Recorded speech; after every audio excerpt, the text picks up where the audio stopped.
content presented in this podcast is based on real events and may contain graphic descriptions of violence, sensitive topics, and explicit language that may be triggering, offensive, or sensitive subjects to some viewers and listeners. Discretion is advised. The purpose of this podcast is to explore and discuss true crime cases for entertainment and educational purposes only. This podcast does not intend to glorify or sensationalize crime, but rather aims to analyze and understand the complexities of human behavior and the criminal justice system.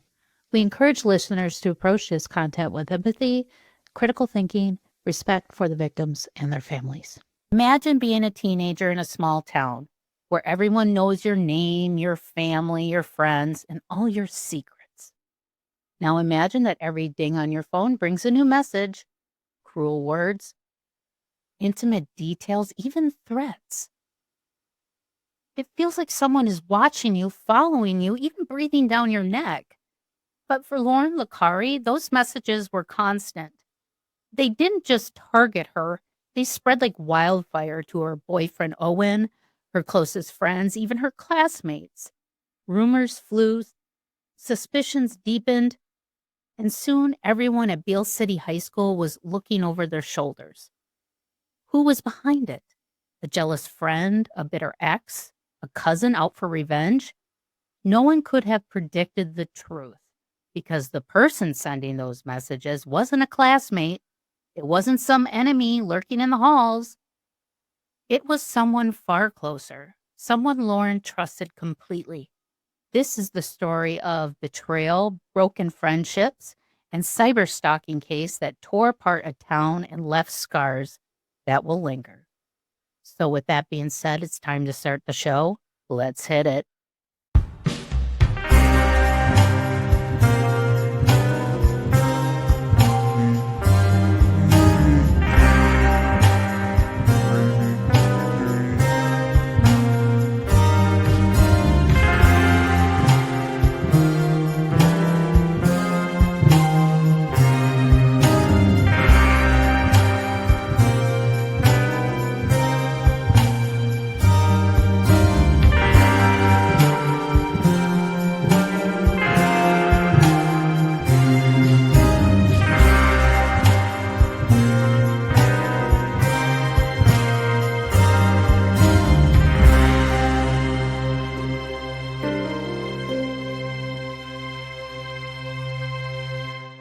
Hi, and welcome to another episode of Mysteries, Mayhem, and Merlot. I'm your host, Wendy Schrader. Well, lately it seems like every documentary that has been coming out has been about, romance scams, cons, catfishing. I mean, there was that one, Sweet Bobby, which I would love to cover down the road. But now you have like the romance scam, people using fake profiles.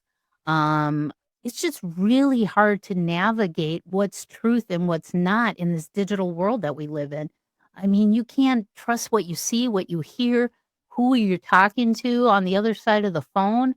It's maddening, honestly. It gives me anxiety just thinking about it.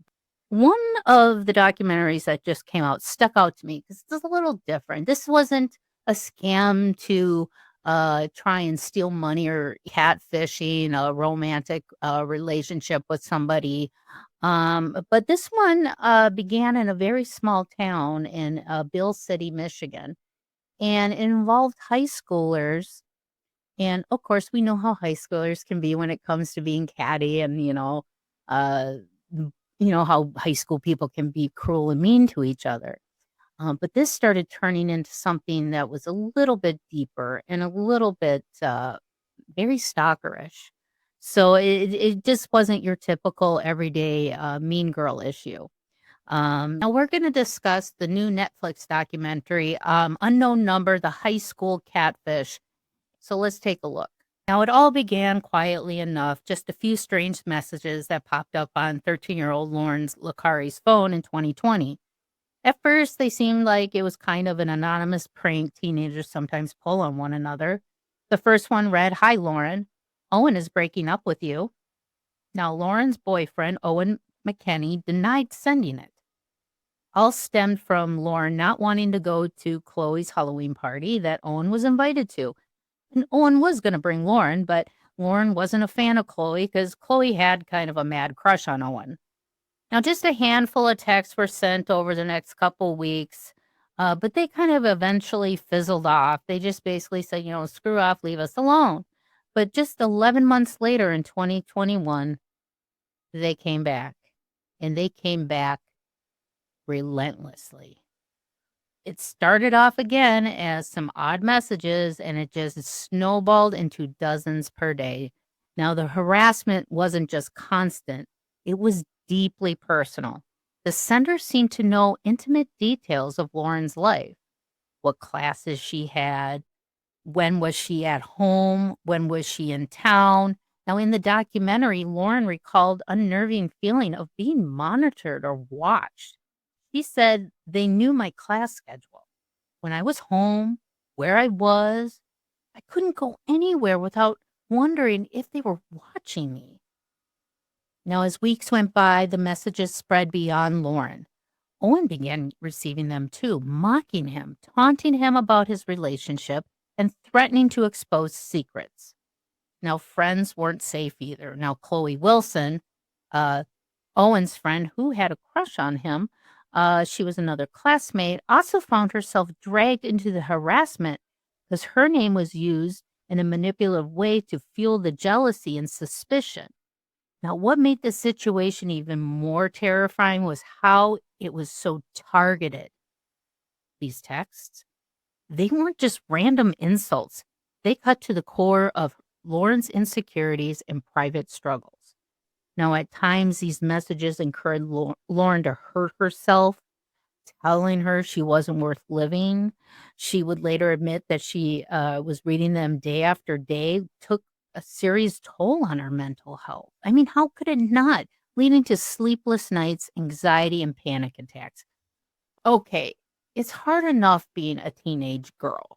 And then having this on top of it, oh, this poor girl. And when in the documentary, as they were talking about insecurities, like they were calling her a flat ass, anorexic. Why do you wear your hair like that? Those pants look awful on you. So it really gave her this sense of being watched. And I don't know how at this point, she really hasn't told anybody about it. She hasn't told her mom. She hasn't told the school. So she has been harboring this stuff for a year now. And for her to keep it together, I mean, I I don't know how this girl got through it. I don't know how she did, but blessings that she did. So let's get back to it.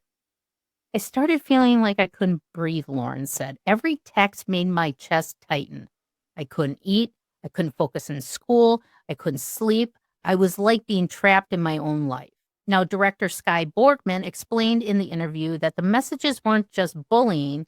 They were designed to isolate Lauryn from the people who loved her the most. Not being believed by friends at school, losing friends at school because they're taking sides. Everyone felt that in such a big way.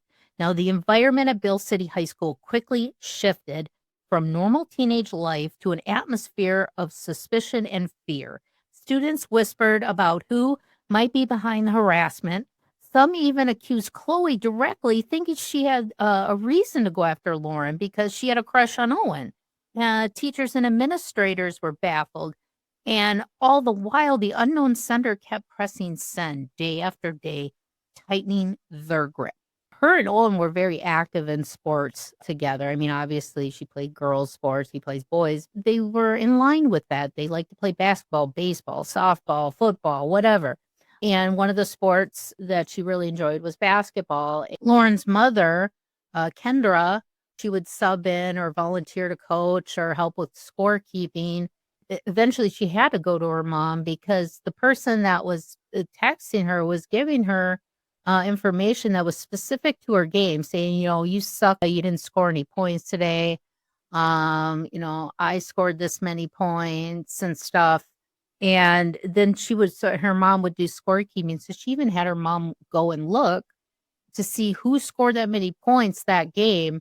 And Khloe's name popped up. So that's how Khloe got thrown in the mix. And she was unaware of all this happening as well. So, I mean, granted, she did have a crush on Owen, but she wasn't the one sending the text messages. But in theory, it did look like she could have been the one, right? Well, let's find out who it actually is. Now, for Lauryn, the text blurred the line between reality and paranoia. Who could she trust? Were her classmates laughing at her behind her back? Was her boyfriend hiding something? Now, the harassment grew even darker. So did the suspicion it stirred inside the school. I mean, students weren't just whispering about Lauryn's tormentor anymore. They were starting to point fingers. You know, Khloe was dragged into it, into the messages early on and became the lightning rod for rumors.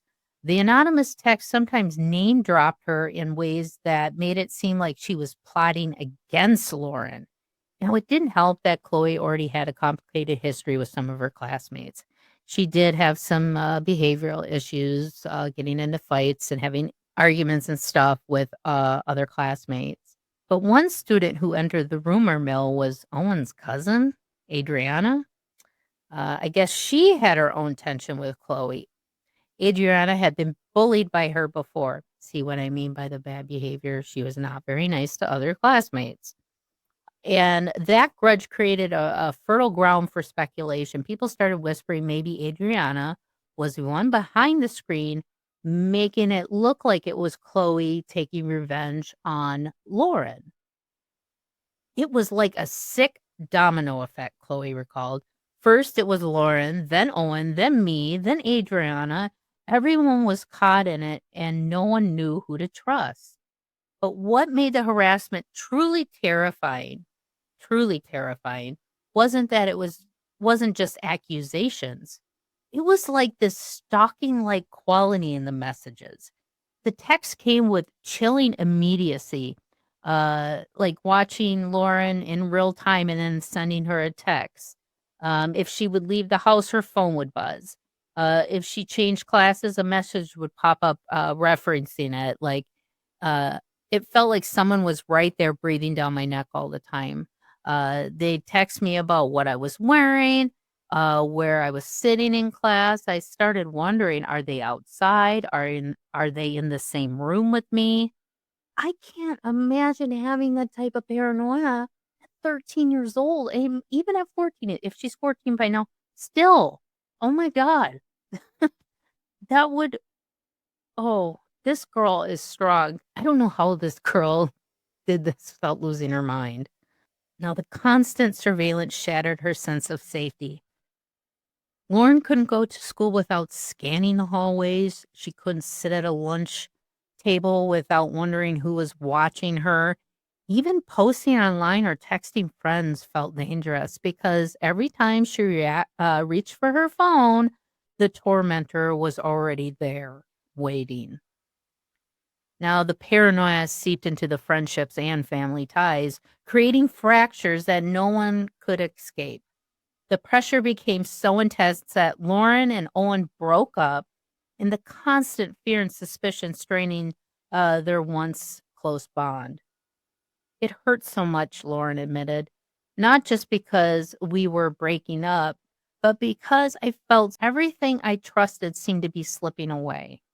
Now, her friend group also suffered. Macy, Sophie, and Khloe found themselves walking a tightrope of loyalty, suspicion, and fear. Adrianna, too, was unfairly painted as a possible culprit, further straining bonds. Now, small misunderstandings escalated, arguments flared, even moments meant for comfort became fraught with tension.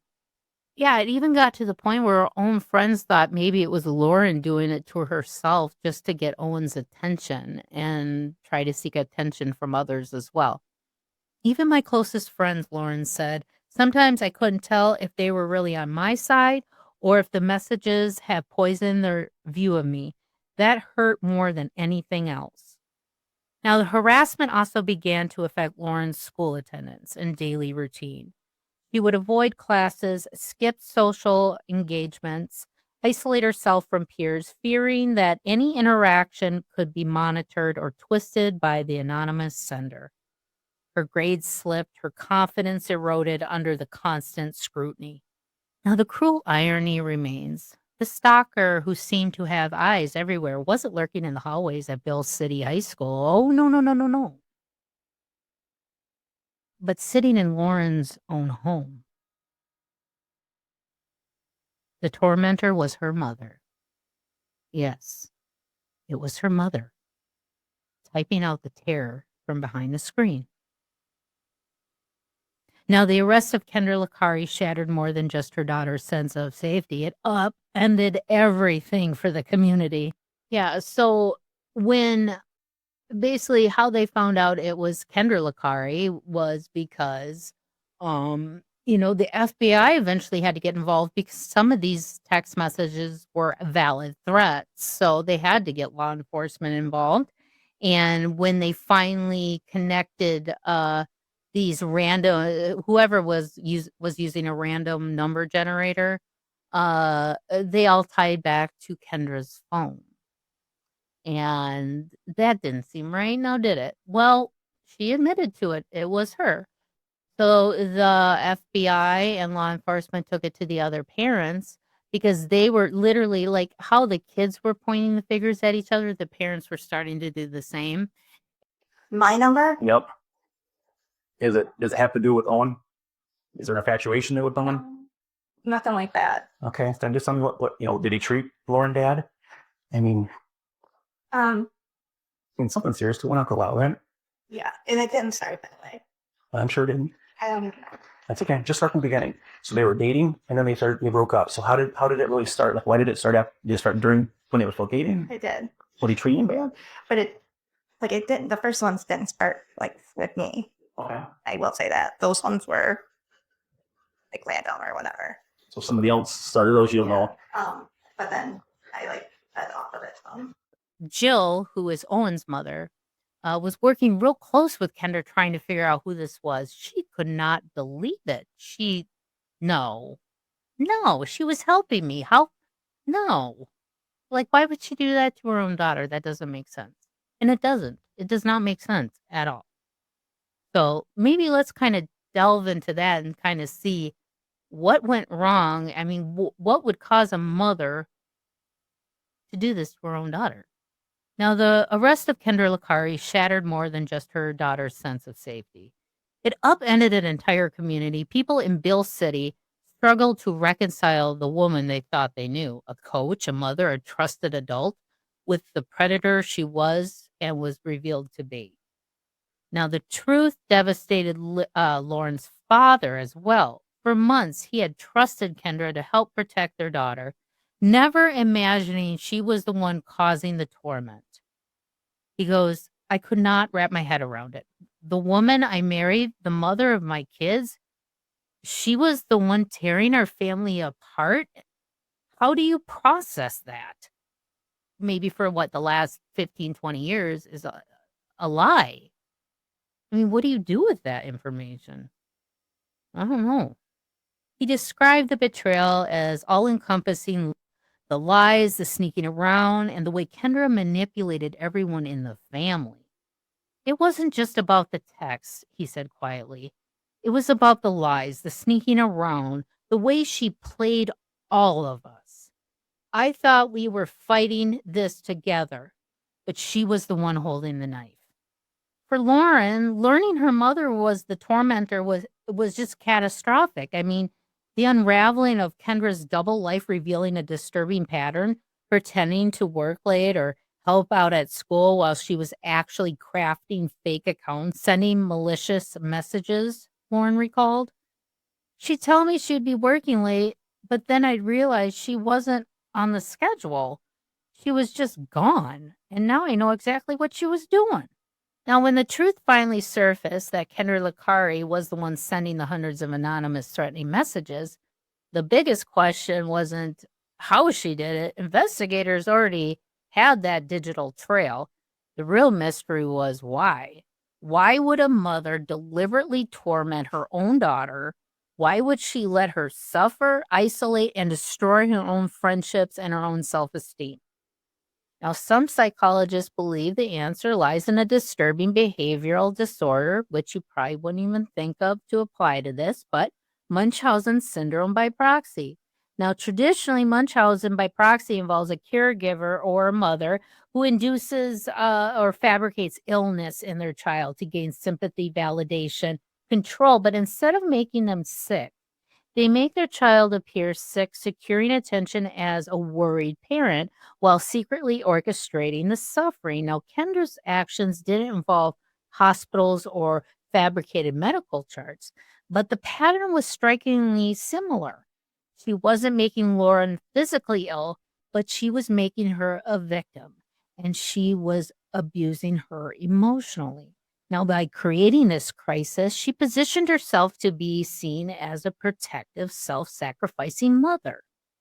Now, as one child psychologist noted in the documentary, this wasn't about medicine, it was about the manipulation, and Kendra didn't need a hospital bed. She just needed an audience. Now, the harassment served two purposes. First, it isolated Lauryn, making her dependent on her mother's protection. Second, it drew attention to Kendra, who could perform the role of a distressed but caring mom in front of the community. She was, in a sense, both the villain and the hero of the story. So yeah, the law enforcement in the documentary, they said she even inserted herself into the investigation all the time. Is there any updates? What's going on? Any new information? Even her husband had asked her from time to time, like, I thought you were taking care of this. Why does it keep happening? And she's like, I'll take care of it. I'll talk to the school, which, the school can only do so much. But they were trying their best as well with surveillance cameras in the school. So, like, every time Lauryn would get a text, she had to text the principal. And then he would go on the cameras at that timestamp to see if there was anybody on their phones in kind of inconspicuous ways texting. So it was a hot mess trying to figure out who was doing this, but the whole time it was her own mother. Now, this behavior didn't stop with just texts with Kendra.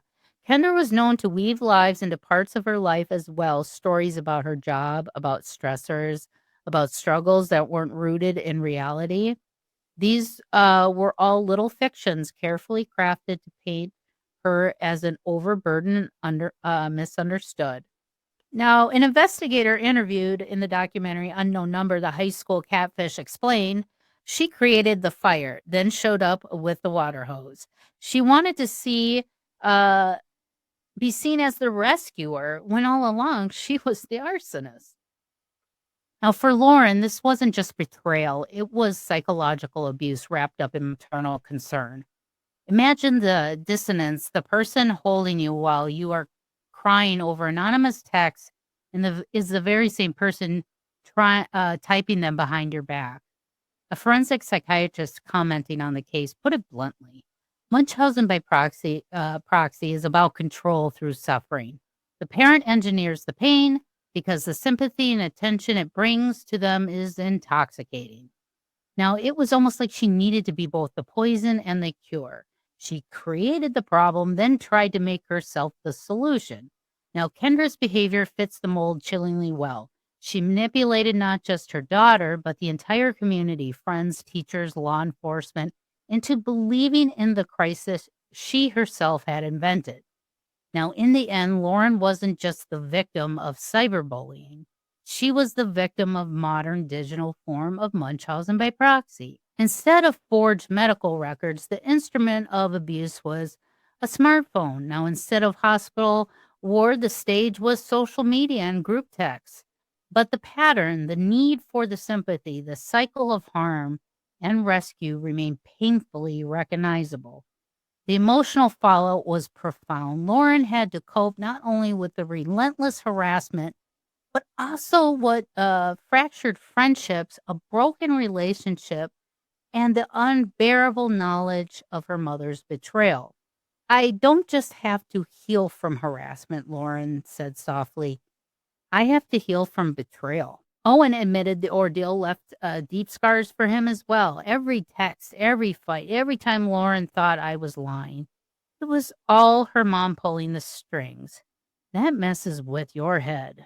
Now, for Khloe, Macy, Sophie, and Adrianna, the social fallout lingered long after the harassment ended. they had to rebuild trust and friendships that had been strained by suspicion and rumor. I want people to know that I wasn't the villain in this story, Khloe said. I was just another victim. Now, Kendra's sentencing, 20 months to 5 years, offered some justice, but unanswered questions about the psyche remain. For Lauryn, the road forward is about reclaiming her life, her identity, and her trust in others. If my story can help even one person feel less alone, then maybe something good can come out of this, she shared.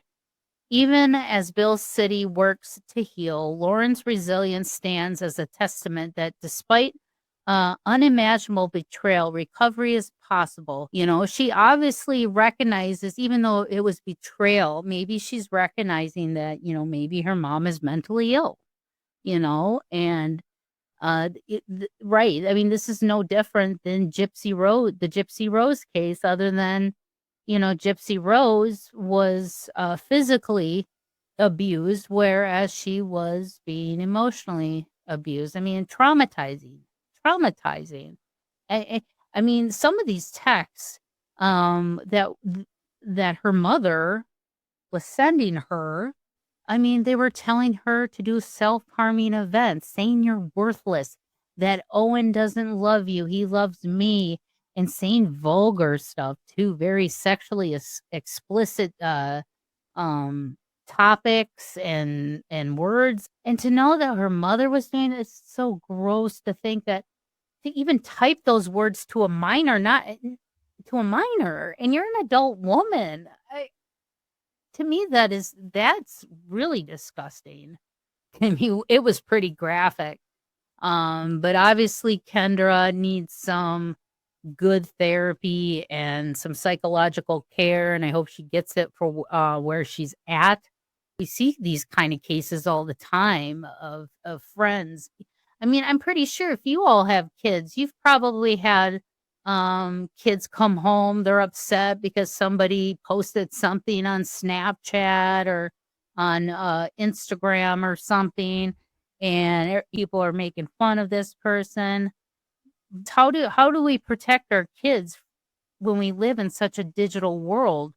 How can we protect it from I guess kids from their parents when it comes to this stuff as well? I mean, but you know, I hope I want nothing but blessings and healing for the Licari family. I can't imagine how this had to feel for him. Like, his whole marriage was a lie. She was lying about having jobs. She would say she's working somewhere, and I don't even know where she'd go during the day. She would leave for work, you know, multiple jobs. They were so far into debt too, on top of it. So maybe she was just trying to maybe find a way to disassociate herself with her own life to become another person. I don't know. But I just hope that the town and the friendships and the people can heal from this. You know, sit down with your kids, you know, your teenagers, and watch this documentary. Not really the fact that you could take the side that she was her mother, but just the cyberbullying, and how it can really impact somebody. Because, you know, being on the side of slinging words and stuff, you don't feel how it impacts that person. So it's kind of good to kind of sit down and say, hey, this is them in their most vulnerable moment, when they're in the room by themselves and they're letting their emotions out because they can't do it at school. I think it would be a good lesson to just sit down with your teenagers and have open dialogue about this. Have you ever felt like something or someone was trying to tell you something? That inner nudge, that quiet whisper from the universe, with intuition sharpened by years of spiritual connection and a deep-rooted gift. Winnie Schrader delivers readings that are compassionate, insightful, and shockingly accurate. Whether you're facing a crossroads healing from heartache, or just curious what the cards reveal, Winnie creates a safe, sacred space to explore your journey. This isn't fortune cookie fluff. This is honest, Intuitive guidance from someone who's helped hundreds find clarity, closure, and confidence. If you've been waiting for a sign, this is it. Book your session now at lovelotustarot.com and take control of your journey. That's lovelotustarot.com. Winnie's sessions are personal, powerful, and often life-changing. That's lovelotustarot.com.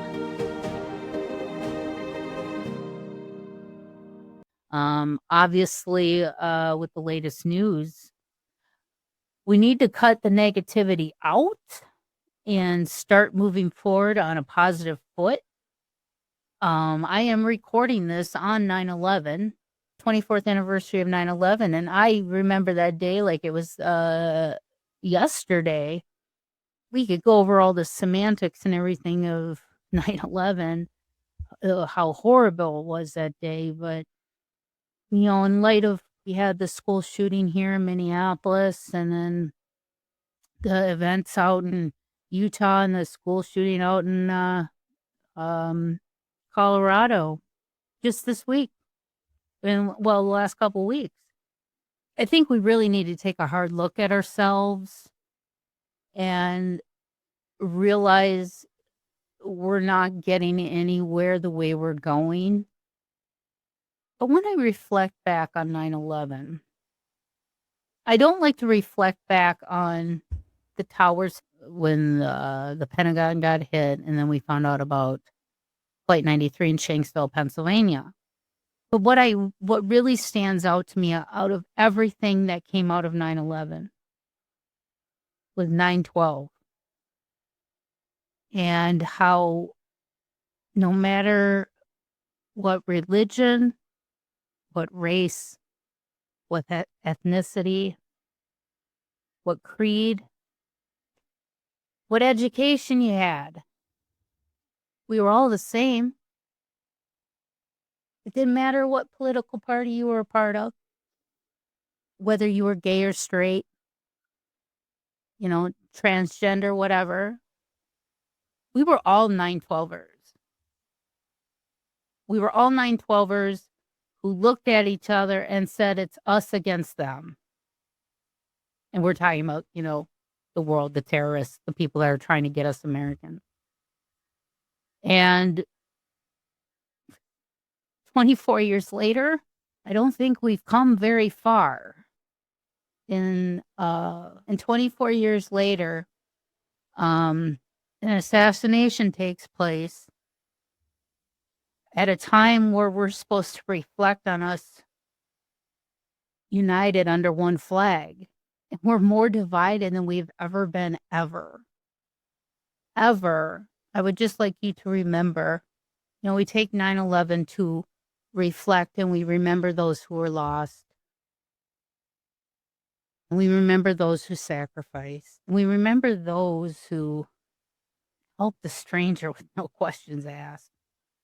And now we have innocent people getting stabbed on trains and just left there to die. You got people speaking at colleges and gets assassinated on camera. And then you have back-to-back school shootings. We need to get back to a 9/12er mentality. I understand people are angry, and I understand that people are stressed and they're frustrated. Kill it with kindness. I also do want to follow up from last week talking about Richard Allen and the Delphi murders. Obviously, I've been getting a lot of flack because there are a lot of Richard Allen support groups to free Richard Allen. And that's fine. He has every right. There has every right to have a support group to think that you're innocent and wants to get you out of jail. I totally get it. Law enforcement does screw up from time to time, but some of the comments I've been getting, it's always like non-important things that could really say, oh my gosh, you're right. Because everyone's like, well, his cell phone didn't ping off any towers in the area. Well, that's easy. He could have turned his phone off 'Cause I think he said some people said the last ping on his phone was around 1:30 in the afternoon. Well, you just turn your phone off. Well, your phone ain't gonna ping if it's off. So that you can't tell me that that's a reason why he's innocent. Now, one thing somebody keeps bringing up that I keep seeing that keeps popping up is, um, well, one person couldn't have done this. Well, yeah, they could have. I mean, if you have weapons, multiple weapons, and even though that they could have outran him or whatever, if he has a gun, they know that guns you can shoot from a distance. So it's not, if he just had a knife, I could totally see the girls taking over and trying to get away and try and hurt him as well. But you can't say that the girls. Could you imagine if he would have put them at gunpoint and told them what to do? Of course, they're going to do what they're telling him to do. If he has a gun on them and he's threatening to shoot one over the other, and like in the interview, we were talking about how close those girls were. They had such a tight bond. They were like sisters. They were not going to leave each other behind. That just wasn't in their purview at all. They were sticking with each other to protect and help each other out. So, I don't know exactly what happened, but what I do know is that when Richard's wife knew that he had told her that he was on the trails that day, so she's like, "You better go on the police station and let them know you were there and at what times, so they can cancel you out." So that's what he did. And they asked him, "Oh, what were you wearing that day?" And he described everything, jacket, hat, sweatshirt, blue jeans. And at this point, the video had not come out. We had no clue that Bridge Guy even existed at this point. So when one person says they are there at the crime scene or in the vicinity of the crime scene, okay? And he says you have a video, you have evidence of who is probably responsible for this, but nobody's seen it. And the guy that comes in starts telling you what he looked, what he was wearing that day, all this information, and he's kind of describing himself in the video. Well, what do you think's going to happen? And then to find out he has a bullet, an unspent bullet near the bodies. So you have a guy that admitted to being there. He described himself as Bridge Guy before we even knew about Bridge Guy. And then when Bridge Guy came out, it was like, hey, but the problem was that was the report that got lost. And that's why it resurfaced years later. So I honestly, and a lot of people are trying to say this Odinism thing, this theory is because, they try to file this report and so got killed and they're trying to keep it quiet. So, if we think that, Odinists are part of this whole thing, okay, well, let me just, I put this scenario out to somebody in a comment. The type of Odinists in that area have been they're kind of an extremist group. Religious extremists, you have political extremists. But so there's all these types, and you always get these little fractions. And usually we see it with like religion and stuff, like how we had the Branch Davidians, the whole Waco thing. Jim Jones, he was Christian, but he was his own type of Christian. Well, some of these Odinists have I think what it is that the neo-Nazi party and the white supremacist groups have adopted some of the Odinism practices and the religious aspects of it. So it's kind of a hybrid faction of Odinism. So it's not Odinists, okay?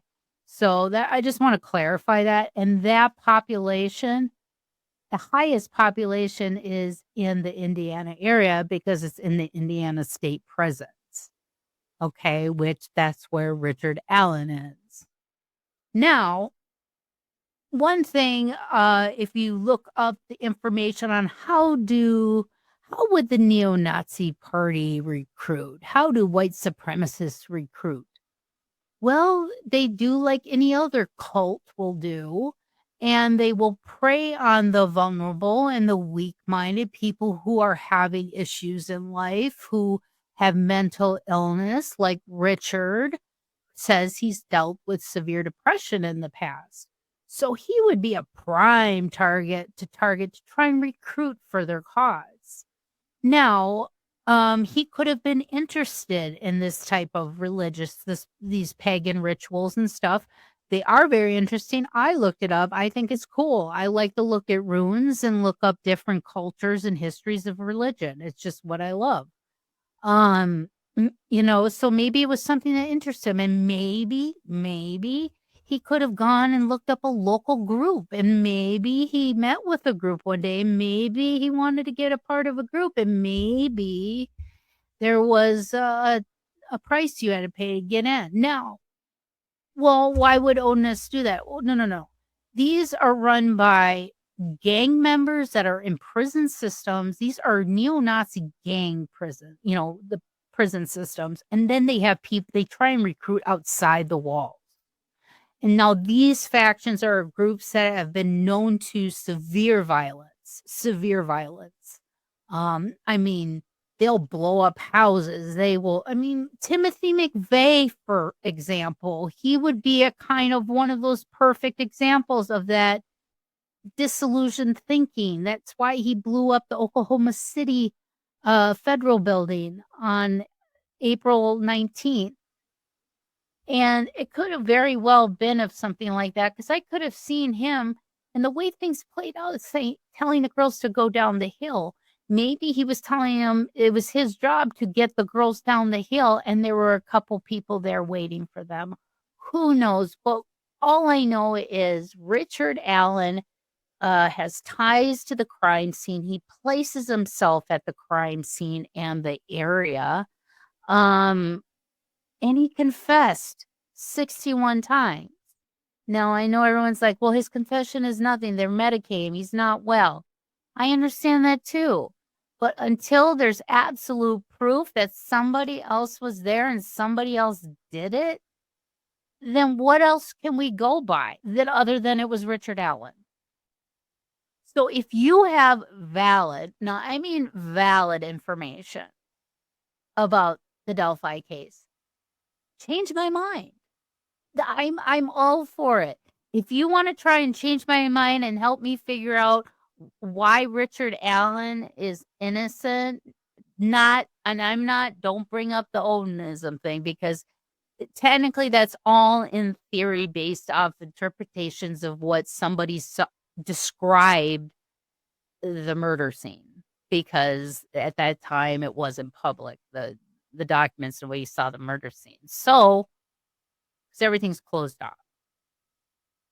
So with that being said, if you if you have credible proof or something that could tell me otherwise, or make me start thinking on the other side of the fence here, email me at mysteriesmayhemandmerlot@gmail.com. But the one thing I do want to stop is the vile nature of it all.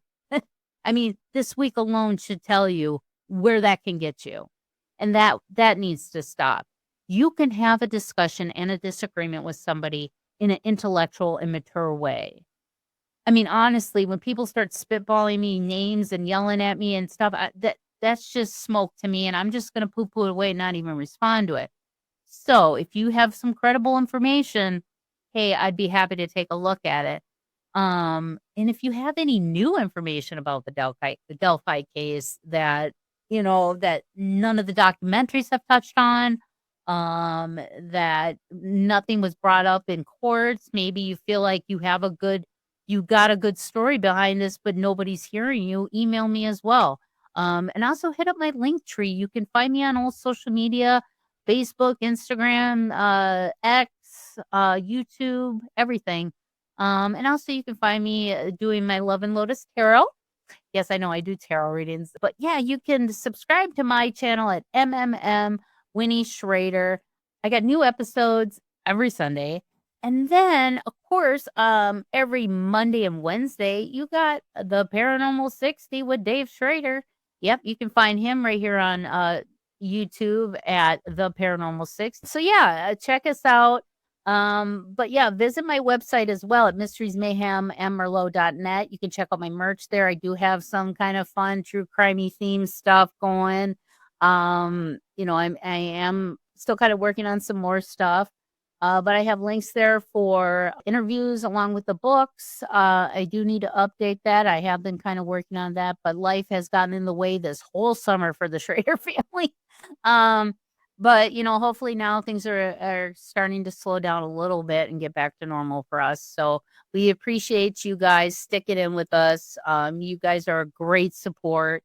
We couldn't do it without you. Really, we couldn't. One more thing. If you guys have been on the fence about going on a paranormal investigation, you're missing out. Just hop over the fence. Don't teeter-totter on it anymore. Just do it.